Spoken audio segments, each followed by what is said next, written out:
Nuo to kaip baudas mes Kęstutis Šeštokas. Taip, šį kartą pamatėm, kad yra būdų amerikiečiai turi nervus, ko anksčiau nebuvom pastebėję.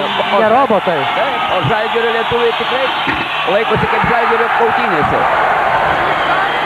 Nepataiko pirmosios baudos Kęstutis Šeštokas.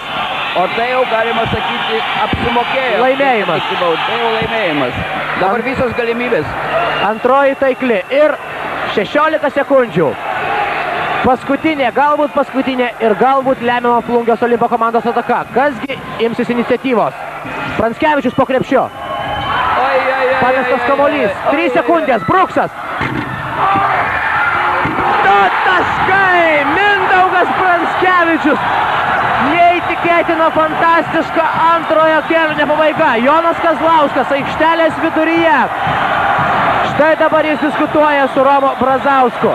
Dar kartą netrukus pamatysime šį epizodą, tačiau atrodo, kad viskas tuo dar nesibaigė. Rezultatas lygus 72-72. Ir vėl sunkiausių momentų Pranskevičius. Tylėjęs visą antrą kėlinį. Taip. Taigi dar papildomos 5 minutės ir štai dar kartą šis epizodas. Pranskevičius perdavimas Petraičiui, šiek tiek netikslus. 4 sekundės. Bruksas, pirmasis Olimpo šansas. Netaiklus metimas. Ir Mindaugo Pranskevičiaus metimas, išlyginantis rezultatą. Dar kartą šis epizodas be abejonės laiku buvo išmestas kamuolys, taigi 72-72.